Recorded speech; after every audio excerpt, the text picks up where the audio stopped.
Nandito wala pa dito sa Niagara Falls. Yung kami rito at napakaganda. Hanggang mamamangha ka sa ganda ng Niagara Falls nito. Ito ay nasa Amerika. Ito, sa kabila niyan ay ang Canada at ang kabila naman ay USA. So parang pinaghahatian nila ang responsibilidad sa pag-maintain at pag-aayos ng Niagara Falls. Maganda rito at malinis. Kasama ko ang aking bayaw, si Junior. At ang aking bilas, si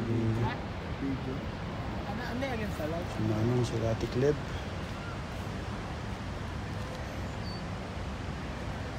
Tsaka ang aking pamilya. Yan sa babayan. Pag gusto mo sumakay ng ship na yan, yung bayad na hindi ka nagkakamali $40 per head. Para lang, yun lang pupunta ko doon. Malapit doon sa talo na napaka lakas ng agos. Ang taon pupunta. Pala yung sakop pa ng New York yata. Pero sabi nila yun pala sinasabi mo tulay manong na immigration. Kung gusto mong tumawid papuntang Canada. Actually, sana kami dyan tatawid sana kami para init na namin yung pamangkin namin na base dyan. Siguro mula dyan mga 2 hours away daw sila. Sa gilid lang tao. Dyan sa lugar na yan.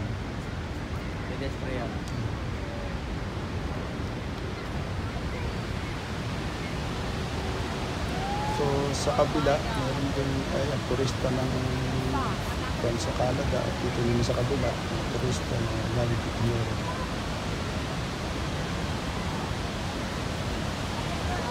Kung gusto mong tumawid dyan, makakatawid kami immigration dyan. Okay lang naman sa amin kasi wala naman problema dahil wala naman kami pwede kami lipat dyan. Ayun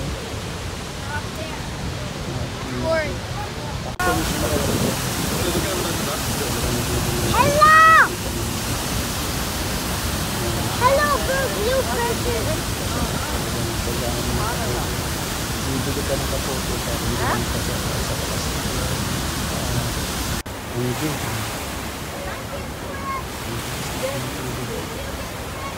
Tatapatak siya isang gali ng tubig nila.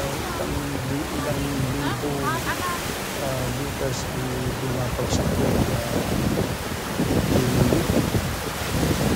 talaga yung nakarecord dito ng ilang gallons per minute.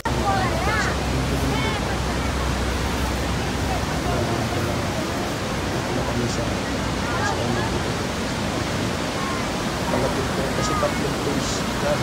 Tatlong days yata ang days nila.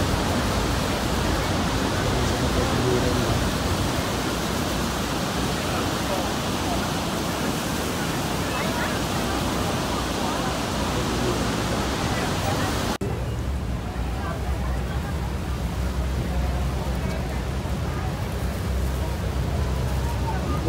Pagpunta mo dyan, siguro wala pa kayo mga 5 minutes dyan. Pagka nakalapit na yung kaparking ay balik din ka agad. Kasi meron naman pupunta. Kabilaan yan, palitan sila ng Canada at saka ng Amerika.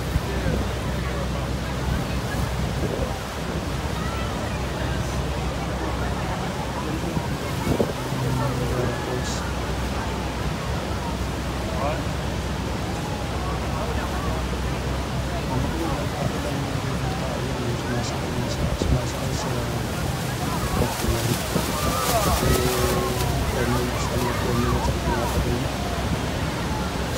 sakay, siguro, ay isang daan na sa kanya.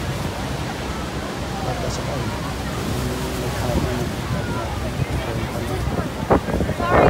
Kada sakay. Kita ng government.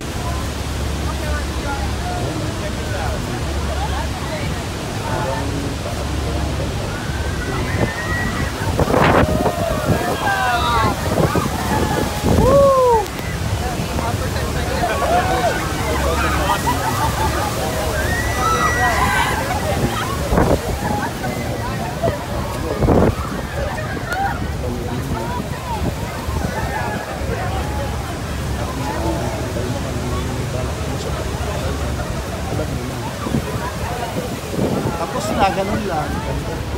Tapos na. Punta na rin.